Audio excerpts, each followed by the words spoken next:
Welcome to RSNA 2020 Case-Based Review course in Pediatric Radiology. Course Director Abby Winan and Track Chair Ricardo Restrepo have put together a wonderful curriculum today, including pediatric hepatobiliary disorders, renal disorders, gastrointestinal, and genital disorders. You have 4 speakers this morning. I will be the first speaker, Adina Alazraki. I am from Children's Healthcare of Atlanta and Emory University, speaking on hepatobiliary disorders. I'd like to thank Abby and Ricardo for inviting me to speak today and hope you enjoy the presentation. I have no disclosures, and we'll get on straight to the first case. I have a 10-week-old term infant with elevated direct hyperbilirubinemia and jaundice. The outside hospital where the patient was transferred from reported to us a normal ultrasound and HIDA scan. You see a gallbladder here in long, and in trans we see the gallbladder here and a cystic structure in the expected location of the common bile duct. As we look at this more closely, we see the gallbladder. It appears somewhat elongated and extends well beyond the inferior margin of the liver. The cystic structure in the porta hepatis is very rounded and appears to be blind-ended. As we look more proximally in the region of the portal duct, portal triads, we see this echogenic material anterior to the portal vein. So we have a differential diagnosis for these two entities, the hyperbilirubinemia and a cystic mass. The cystic mass could be a choledochal cyst. This could be duodenal atresia, where we're seeing the dilated second portion. Or could this be a duplication cyst, which is causing obstruction of the common bile duct leading to the hyperbilirubinemia? The differential diagnosis for hyperbilirubinemia is slightly broader and longer, including metabolic disorders and alpha-1 antitrypsin deficiency, biliary atresia, an obstructive etiology related to the cyst, or neonatal hepatitis. So how will we distinguish some of these entities? Well, we went on to do an MRI to further evaluate this cyst. What we found at MRI, on the MRCP, you see a very elongated and somewhat featureless appearance of the gallbladder. And then we see the cyst, which is apparently blind ending, fusiform in shape, with a T2 hypointense rim around it. Is this a choledochal cyst? Could this be a type 1 cyst in the region of the common bile duct? Or is this biliary atresia? What we don't see in this patient is the presence of intrahepatic bile ducts. And on MRI, we again see this elongated gallbladder, which appears to communicate to the cystic structure in the region of the common bile duct, which does not appear to communicate at the ampulla to the duodenum. On post-contrast imaging, we see heterogeneous enhancement in the liver parenchyma on the venous phase, and continued heterogeneous enhancement in the delayed phase with some hyperenhancement in the periphery, suggesting hepatic fibrosis. We notice that the patient's liver is enlarged, specifically with enlargement in the left lobe and splenomegaly, suggesting that this has been an ongoing process in utero. So this is cystic biliary atresia. This is an uncommon but distinct variant of what we all know to be biliary atresia, where in this variant we'll see a cystic structure in an otherwise obliterated biliary tree. It accounts for only 5 to 10% of an already rare biliary atresia. The primary differential consideration is choledochal cyst with cholestasis, and there are some classic imaging characteristics that we can use to distinguish these two entities. With cystic biliary atresia, we rarely will see intrahepatic bile duct dilation because of the level of obliteration of the duct, but with obstructive cholestasis, obviously, we generally do see dilated ducts. Not only that, they typically have sludge or stones in the cyst or ducts. With biliary atresia, we tend to see an atretic gallbladder, less than 1.5 centimeters in length, but can see an irregularly elongated gallbladder. And finally, with biliary atresia, we look for the triangular cord sign. The triangular cord sign represents the thickened, echogenic, obliterated portal plate anterior to the portal vein. It has a diagnostic accuracy of 95% with very high sensitivity and specificity for biliary atresia if the technologist is able to identify it for you. The atretic gallbladder sign, where the gallbladder measures less than 1.5 centimeter in length, has been shown to have a diagnostic accuracy of 77 and a relatively high sensitivity for biliary atresia. This sign is more easily identified by both technologists and radiologists and is more classically associated with biliary atresia. Biliary atresia is a fibro-obliterative disease of the intra and extrahepatic biliary ducts in infancy. There are 4 types categorized by Dr. Kasai. Type 1 includes luminal patency to the proximal cystic and biliary duct, and as you can see, there will be a lumen within the gallbladder. Type 2 has 2 flavors. The type 2A will have a lumen within the gallbladder, an obliterated common hepatic duct, but patent common bile duct. And type 2B will have an obliterated common hepatic and common bile duct, as well as the cystic duct, which you see in type 3, the most common form of biliary atresia. So in 90%, you will not see a gallbladder, but up to 10 to 15%, you may see a gallbladder in biliary atresia. Here's a companion case, another case of cystic biliary atresia, where we see a cyst at the porta hepatis. This patient was thought to have a choledochal cyst after a CT was performed at the outside hospital, and there was a slight delay in getting the patient to the pediatric surgeon. At the time of cyst removal in the operating room, an intraoperative cholangiogram shows absence of intrahepatic bile ducts, and a Kasai procedure was performed at that time. Here's another companion case. This time, the differential diagnostic consideration, the choledochal cyst. We see a large cystic structure at the porta hepatis. We do see a gallbladder present. Additionally, however, in this case, we see dilated intrahepatic bile ducts, with some of them with debris in the ducts. And at MRI, we see a normal liver parenchyma, gallbladder, and a large cyst at the common bile duct. On the MRCP, this gallbladder is also a little bit elongated, but this time we see dilated intrahepatic bile ducts, and this was indeed a choledochal cyst. Here's case 2.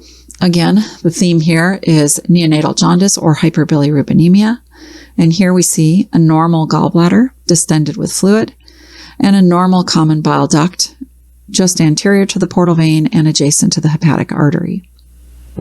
This patient went on to get a HIDA scan with technetium-99m.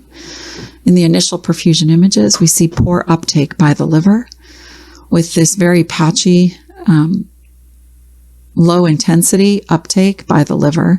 We see excretion into the bladder as expected, and at 30 minutes, we see excretion in small bowel loops in the lower quadrant with persistently poor activity in the liver.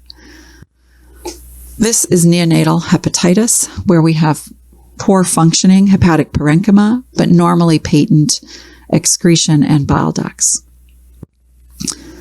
Here's a companion case to that case, where we have another neonate with presenting hyperbilirubinemia and jaundice.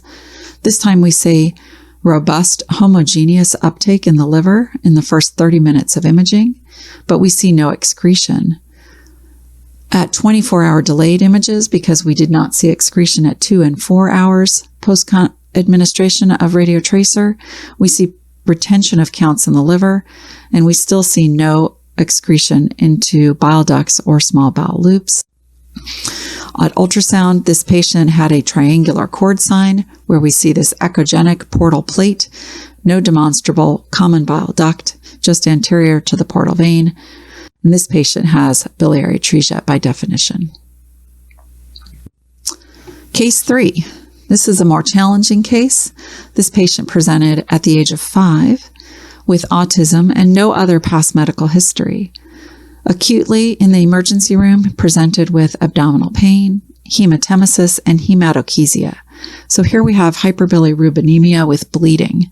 The hemoglobin was 5.6, and the patient had elevated liver function tests with a direct hyperbilirubinemia. On these ultrasound images, we see a dilated or distended gallbladder filled with echogenic debris. We see pericholecystic, increased echogenicity, and thickening in the gallbladder wall. And I can tell you that the gallbladder wall appeared hyperemic. More distally, at the common bile duct, we see echogenic material in a dilated common bile duct. So this case is a little bit unusual, different from our neonatal jaundice cases. We have a thickened gallbladder wall with hyperemia and internal debris and dilated intrahepatic ducts. So the differential from the team on the floor was cholecystitis, perhaps a cholangitis with hemorrhage, or a choledochal cyst with hemobilia. The patient went on to have an MRI to further investigate for the presence of a cyst. And at MRI, we see a dilated common bile duct with central intra and extrahepatic bile ducts. Here is this common bile duct, which is dilated. You see it's T2 hyperintense, and this is anterior. There was layering debris, which was T2 hypointense. You see best on the axial images here. That layering debris demonstrated T1 hyperintensity pre-contrast and was suggestive of hemorrhage in the bile duct. On the T1 post-contrast image, we saw this blush of linear enhancement in the posterior gallbladder wall, and there was concern that there might have been active extravasation with that low hemoglobin. And perhaps this was a type 4B choledochal cyst with active hemorrhage. The patient went on to catheter angiogram to evaluate that. And what we saw at angiogram was an enlarged and robust cystic artery directed toward the gallbladder, but no blush of contrast extravasation. So the patient went to surgery and the gallbladder was removed. The specimen demonstrates these fibrillary polypoid lesions within the lumen of the gallbladder, which were hypervascular. And this is a rare presentation of metachromatic leukodystrophy. Metachromatic leukodystrophy involves abnormal accumulation of sulfatides in the central nervous system predominantly, but also in other organs, including the gallbladder. This deposition results in proliferative response in the gallbladder epithelium and these polypoid formation. The classic neurological findings in metachromatic leukodystrophy include bilateral symmetric confluent areas of periventricular deep white matter edema in a butterfly pattern, as you see here in this same patient. So our take-home points from today include ultrasound criteria for biliary atresia, noting that the triangular cord sign, when seen, has a 97% accuracy, but the atretic gallbladder sign, a 77% accuracy, but is very easy to identify and commonly seen. Cystic biliary atresia should be recognized as an uncommon variant and differentiated from a type 1 choledochal cyst so as not to delay Kasai procedure, which can be curative in up to 90% of these patients if performed before the age of 2 months. HIDA-scan can help distinguish biliary atresia from neonatal hepatitis, and the goal here is to identify a reason to biopsy or not to biopsy. The following references will be included in your syllabus, and I thank you for your attention. The next speaker will be Dr. Pedro Daltro from Rio de Janeiro in Brazil, speaking on pediatric renal disorders. Thanks for your attention.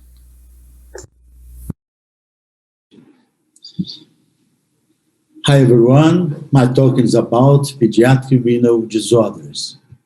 I have no disclosure, and our learning objectives are to discuss common and uncommon pediatric renal disorders and to learn current imaging techniques for evaluating these pathologies and to review characteristic imaging finds of pediatric renal disorders. Then let's go to our first case. There is a male neonate with 8 days of life with prenatal diagnosis of hydronephrosis. As you can see, the left kidney is normal. In the right kidney, some cystic images. Then, other view by ultrasound of the right kidney, cystic image of different size with no visible renal parenchyma. Then, after looking at these images, what is the most likely diagnosis? Could be multicystic dysplastic kidney, multilocular cystic nephroma, UPJ obstruction, or autosomical dominant polycystic kidney disease. As we expected, the correct diagnosis is multicystic dysplastic kidney. What is multicystic dysplastic kidney? It's characterized by replacement of the whole kidney with multiple disorganized cysts with a varying size, like in any normal surround parenchyma. And no functional renal parenchyma is seen, and then bilateral case incompatible with life. When you see unilateral multicystic spastic kidney, 30% abnormal contralateral kidneys, a good reason to see ultrasound follow-up. And you can see also 15% of extrarenal anomalies. Ultrasound follow-up is good to see also compensatory hypertrophy of contralateral kidney that occur 95% before 3 years of follow-up. Is common, multicystic spastic kidney is commonly diagnosed at second trimester ultrasound. The regression undergoes in utero or during the first months of life, leading to pseudorenal agenesis. And typical ultrasound imaging finds is multiple cysts of varying size with absence of normal renal parenchyma and absence of renal pelvis. Then, in this example, I would like to show the natural history of multicystic spastic kidney. The baby with 1 day, several cystic images of different size, no visible pelvis, no visible renal parenchyma, the diagnosis of multicystic spastic kidney. 6 months later, you can note the reduction of the size and the number of the cysts. In the same baby with 2 years old, you can see only very, very small cysts, minor cysts, and probably in the next follow-up, the cysts will disappear. The differential diagnoses are multilocular cystic nephroma. Typically, it is a unifocal, multiloculated, encapsulated cyst mass. Sometimes you can see multiple synsepta enhanced by CT and no solid component. Now, this example, the image by ultrasound and the encapsulated mass by CT. The PJ obstruction, the most important and more common pathology to do the differential diagnosis. And in the most of the cases, you can see the parenchyma can be identified around the cysts. And the peripheric cysts, they are the calyces, and a large central cyst that is pelvic, which communicated. As you can see in the fetal MRI, a good example of UPJ obstruction. The other differential diagnosis is autosomic dominant polycystic kidney disease. In fetals in neonate may present with isolated hyperechogenic kidneys, sometimes without cysts. And the number of the cysts increase with age. Appear as multiple cortical and medullary cysts. As you can see in this example, 2 cysts in the right kidney. Then, when you suspect this pathology, in the patients under 15 years, you need to have a positive family history and more than 1 cyst. But if the patient is more than 15 years, you need more than 3 cysts. In adult phase, the cysts continues to increase in the number. Then we'll return to our first case, the prior exam, and now, 1 year later, you can see appear an echogenic mass between the cyst and the right kidney. You can note the ultrasound, the vascularization of this mass. By contrast enhancement CT, you can see axial, coronal, and sagittal view. Then, after looking at these images, what's the most likely diagnosis? Normal evolution of multicystic spastic kidney, multilocular cystic nephroma, hemorrhagic cyst, Wilms tumor in multicystic spastic kidney. Then the correct diagnosis is Wilms tumor in multicystic spastic kidney. Then you can see anatomical part of the right kidney with a solid central formation and multiple wall cysts around it. And the histological diagnosis was Wilms tumor. 87% of the kidney masses in children is Wilms tumor. The incidence peak is around 3 years old, and 8% of the case before 5 years. It's very rare in neonates.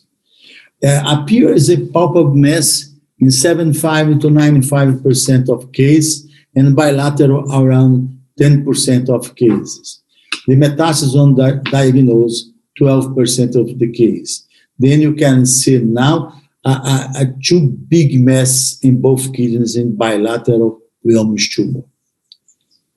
Then, International Working Group consensus statement published in Radiology 2019 about imaging of kidney cysts and systemic kidney disease in children, supported by several European societies, including European Society of Paediatric Radiology, recommend there is no evidence for an increased risk of malignancy in multicystic kidney disease in children and young adults.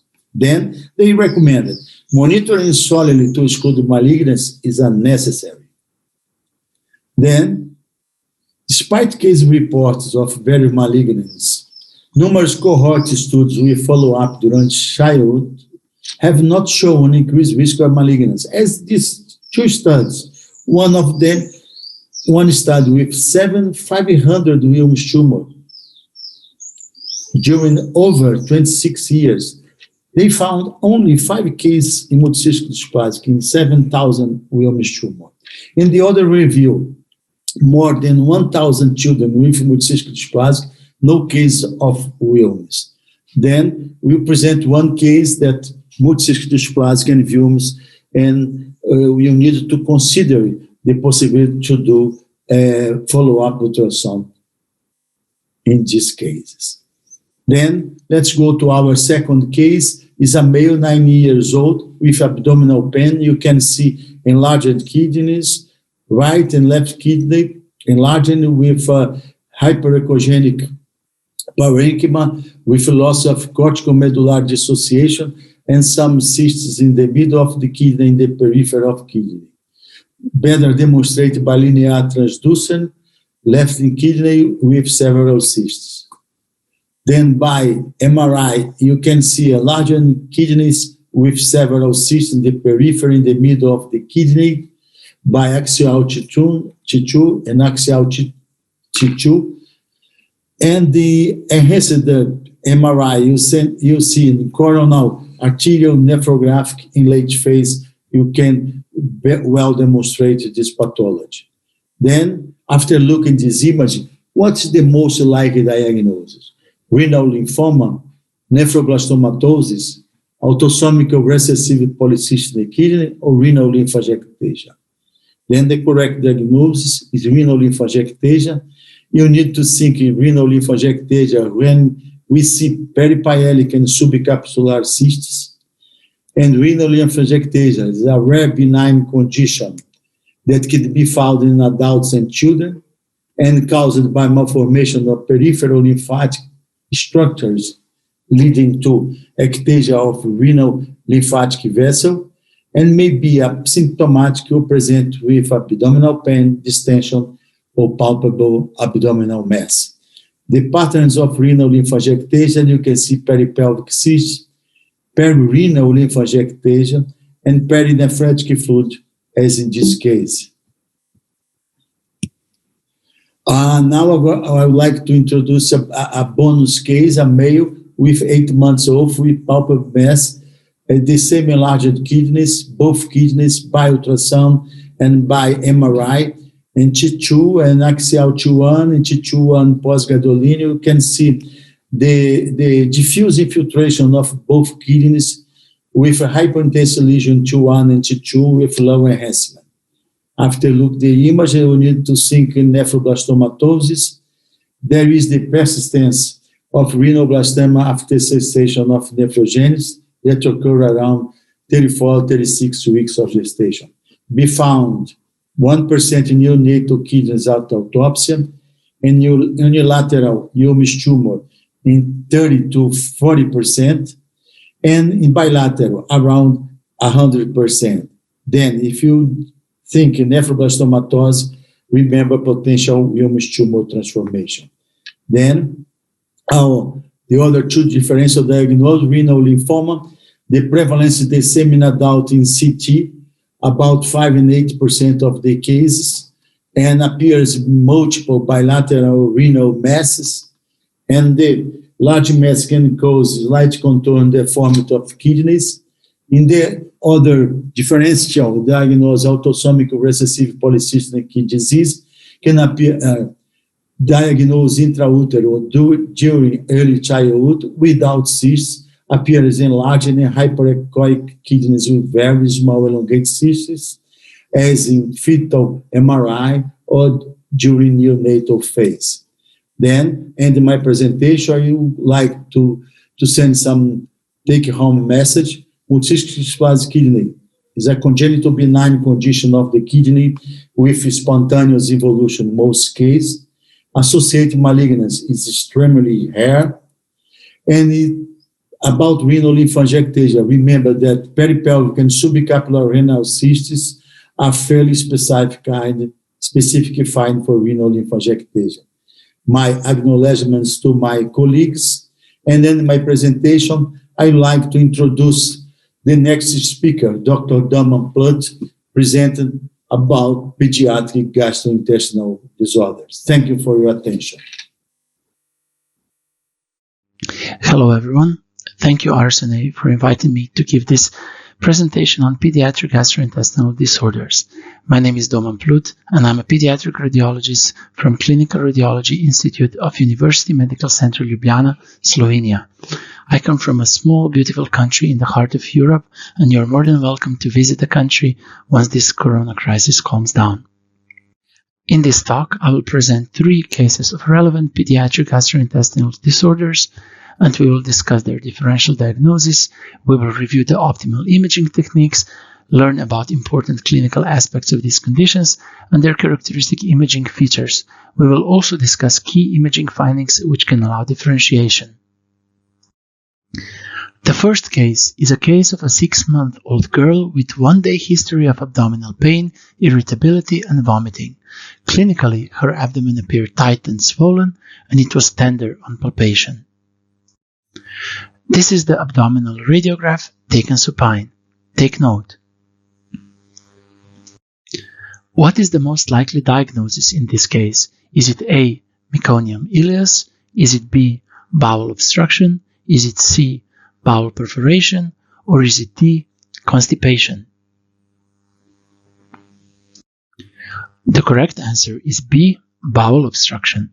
The diagnosis is evident by the multiple dilated loops of small bowel filled with gas filling the entire abdomen. The large bowel loops are collapsed. There is also no gas within the rectum. The dilated loops of small bowel terminate in the right lower quadrant of the abdomen, marking the exact location of the obstruction. So my next question is, what is the most likely cause for this finding? Is it A, acute appendicitis? Is it B, Burkitt lymphoma? Is it C, ileocolic intussusception? Or is it D, ileo-ileal intussusception? The correct answer is C, ileocolic intussusception, although it was not evident from this radiograph because the pathognomonic crescent sign was not present. Ileocolic intussusception presents the most common cause of intestinal obstruction in young children. Ileocolic intussusception refers to an invagination of the terminal ileum through the ileocecal valve into the colon. It is a common cause of acute abdominal pain, and as stated, it is the most common cause of obstruction in young children. It causes bowel obstruction, therefore it causes blood vessel compression and consequent ischemia, and is therefore an abdominal emergency. It requires urgent intervention to prevent bowel necrosis. It occurs due to 2 main reasons. In children younger than 3 years of age, it is usually idiopathic, whereas in children older than 3 age, it can appear due to a pathologic lead point. The most common pathologic lead points are metal diverticulum, duplication cyst, polyps, or lymphoma. The next question in this case would be, which next imaging study would be the most appropriate to diagnose ileocolic intussusception? Would it be A, radiography, B, ultrasound, C, fluoroscopy, or D, computed tomography? The correct answer is B, ultrasound. Radiography can correctly diagnose ileocolic intussusception only in around 25% of cases. Ultrasound, however, is a highly dependable modality with specificity and sensitivity to diagnose ileocolic intussusception close to 100%. Although fluoroscopy and computed tomography are also great methods to reliably diagnose the intussusception, the use of ionizing radiation is not ideal when ultrasound is available. In our case, ultrasound was performed. These are the images from the examination. The images show the typical appearance of ileocolic intussusception in the transverse and longitudinal view. In transverse view, we can see multiple rings of different echogenicity representing bowel within the bowel, also called a target sign. Whereas in longitudinal view, we can see a pseudomass resembling a kidney called a pseudokidney sign. The treatment of ileocolic intussusception is also radiological. Enema under imaging guidance is performed. The four main methods used are fluoroscopy-guided hydrostatic or pneumatic enema, or ultrasound-guided hydrostatic or pneumatic enema. All these methods are dependable and safe in treating ileocolic intussusception with success rates over 80%. At our institution, ultrasound-guided hydrostatic enema is used. These are the images from the reduction procedure. In the first image, we can see some small bowel loops located within the large bowel and also the presence of saline within the bowel, which is pushing the small bowel loops out of the large bowel. In the second image, we can see that the large bowel is now completely filled with saline, with no more small bowel loops located within it. The ileocecal valve is open, and reflux of saline through the valve into the terminal ileum was noted. That is a sign of a successful reduction procedure. Let's review other considerations for acute intestinal obstruction in young children. Acute appendicitis rarely affects children under 1 year of age, and it rarely causes intestinal obstruction, although it is possible as a complication of a perforated appendicitis. Burkitt lymphoma is also a very rare cause of intestinal obstruction. It appears as a big solid mass, so it's easy to differentiate it from the typical target within the target appearance of ileocolic intussusception. Ileal intussusceptions are more commonly encountered in young children. However, they also have a typical appearance. They are small in length and small in diameter, and there are never lymph nodes within the lumen of the bowel, and they are almost always transient in nature, meaning that they very rarely cause obstruction. This brings us to our second case. It's a case of an 8-year-old girl who had a palpable, firm, and painless mass detected in the epigastrium on physical examination during a routine outpatient clinic visit. Her baseline laboratory tests were all within normal limits. She was referred for abdominal ultrasound for further diagnostics. These are the images of the ultrasound examination. The first image shows a large mass with posterior acoustic shadow located in the epigastrium. We suspected the mass was located within the stomach, so we gave the girl some water to drink. The second image shows that the water surrounded the mass, therefore we proved its location to be within the stomach. What is the most likely diagnosis in this case? Is it A, gastric adenocarcinoma? Is it B, gastric bezoar? Is it C, retroperitoneal teratoma? Or is it D, foreign body ingestion? The correct answer is B, gastric bezoar. A more detailed clinical examination revealed a small area of focal alopecia located in the occipital region. To confirm the diagnosis, a barium swallow study was performed, and it showed a large filling defect in the stomach, presenting the bezoar. Abdominal CT was also performed, and it also showed a large mass within the stomach. Surgery was performed to extract the bezoar. The length of the bezoar was around 7 inches. Bezoars are accumulations of undigested material in the gastrointestinal tract, most usually the stomach. They are classified based upon their primary constituents. The most common type of bezoar in children is trichobezoar, as it was in our case. It is caused by a psychiatric disorder called trichotillomania and trichophagia, which means eating and swallowing your own hair. Large bezoars can cause serious complications such as gastric outlet obstruction, gastrointestinal bleeding, protein-losing enteropathy, acute pancreatitis, small intestine obstruction, or perforation. The treatment for bezoar is surgery, as shown in our case. Let's review other considerations for this diagnosis made by ultrasound. Gastric adenocarcinoma is a solid focal mass or thickening of the stomach wall. It rarely has calcifications, but it would not be predominantly calcified. Retroperitoneal teratoma can have extensive calcifications, however, it is predominantly a solid or a cystic mass. More importantly, it is located in the retroperitoneum, therefore not within the lumen of the stomach. Foreign bodies are common in younger children up to 3 years of age, however, they are usually small, definitely not 7 inches in diameter, as those would be quite a challenge to ingest. On ultrasound, they typically appear as a sharp hyperechoic rim with posterior acoustic shadow. This brings us to our last and most difficult case. It is a case of a 17-year-old boy with 1 month history of nausea, abdominal discomfort, and weight loss. His baseline laboratory tests were all within normal limits. Abdominal ultrasound was performed, and it was also normal. Barium swallow study was performed. In both of these images, we can see an extensive filling defect located in the antrum of the stomach. Abdominal computed tomography was also performed, showing the same pathology. PET-CT was also performed, and it confirmed an extensive metabolically active lesion within the antrum of the stomach. What is the most likely diagnosis in this case? Is it A, gastric adenocarcinoma? Is it B, Menetrier's disease? Is it C, gastritis? Is it D, gastric lymphoma?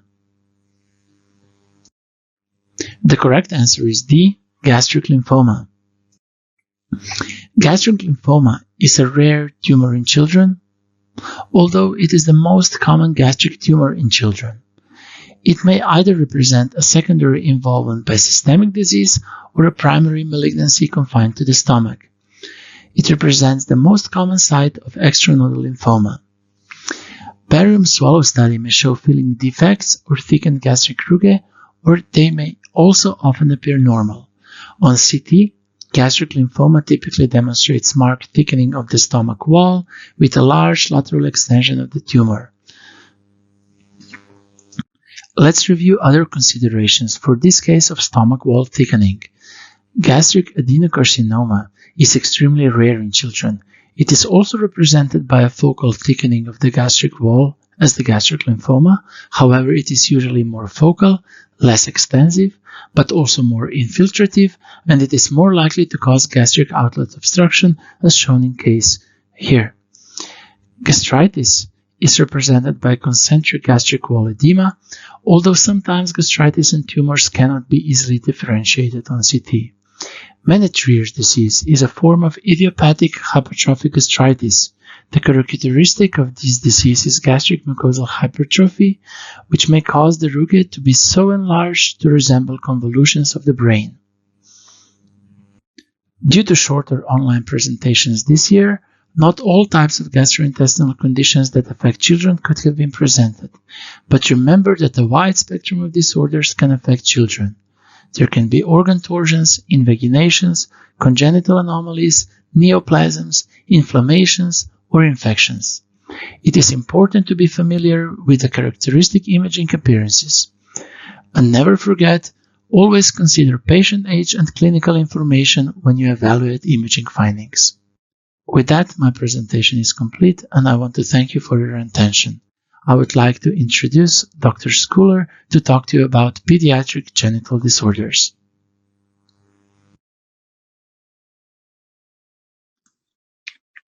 Hello, this is Gary Schooler. I'm one of the pediatric radiologists at UT Southwestern and Children's Medical Center in Dallas. And I'd like to thank the organizers for giving me the opportunity to speak with you briefly on pediatric genital disorders.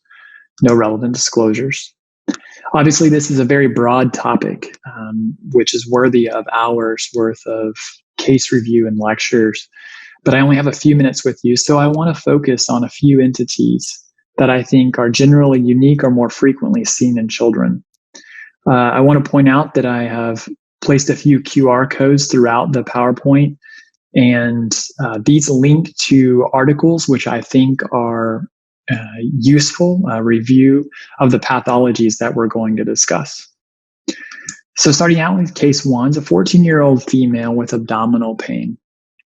We have an axial T2 and T1 weighted images with this T2 and T1 hypointense structure in the central pelvis. Adjacent to it, as demarcated by the blue arrows, you're seeing ovoid or pear-shaped structures, one on the right and one on the left. And the one on the right has both T1 and T2 hyperintense fluid with it, mimicking what we see in the one in the central.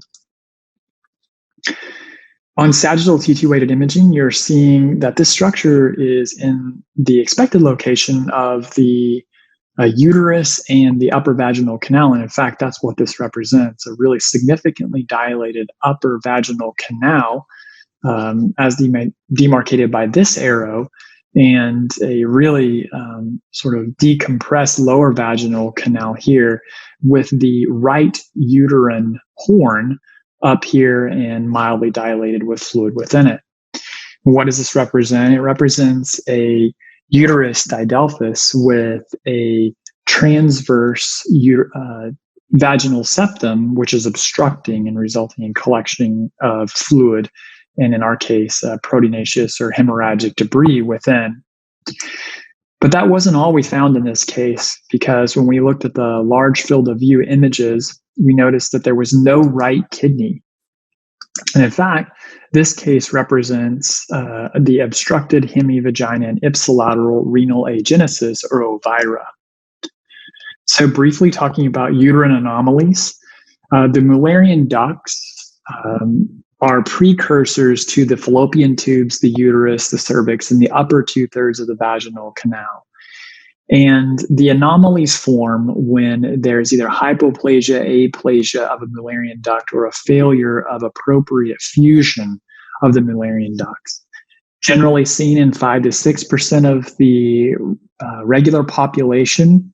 It's higher incidence in those patients that have infertility. Ultrasound is a fantastic way to start the evaluation of these patients. In some patients, MRI is going to be needed for the detail assessment of a relatively complex uterine anomaly with associated obstructions, etc. I want you to remember to look for associated renal anomalies, as in our case. So the Mullerian duct anomalies are broken up into different classes, and the first class here is the hypoplasia or agenesis, and you can see the various forms of that.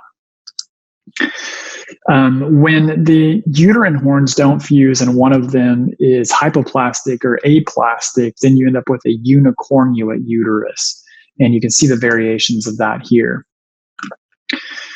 When both horns are present but they don't fuse, then you have the uterus didelphys configuration, which you can appreciate here. And when they fuse partially, there is the bicornuate formation, and you can have the complete and partial versions of that, which you see. And it's important to note that the superior convexity of the uterus has this triangular indentation in it, which will help separate that, if you observe this clinically, from the septate uterus, where there's a normal fundal margin here, but there is an internal septum that's either complete or partially dividing the endometrial canal. The arcuate uterus, really most people would consider this sort of a normal variant. It doesn't have much effect on fertility, but you can observe this saddle-like impression on the superior endometrial canal. A few practical or real-life examples here. At ultrasound, you're seeing 2 uterine horns that on MRI you can see are completely separate. And in fact, there's 2 endocervical canals here that are T2 hyperintense, and this is uterus didelphys. The bicornuate uterus we see here, we see that impression along the superior uterine fundus. and a canal which is partially separated but fused inferiorly. And so this is consistent with bicornuate uterus. Moving on to case 2. It's a 13-year-old female who presented with pelvic pain. And here you can see a mass in the right adnexa, which is really relatively heterogeneous. It's certainly got some cystic elements, which you can appreciate right here, but also some significantly increased echogenicity with strange or dirty posterior acoustic shadowing that is indicative of the presence of fat. And in fact, a different patient, same pathology, we're seeing on CT this large fluid density structure, but it's also got the calcification within it and the fat.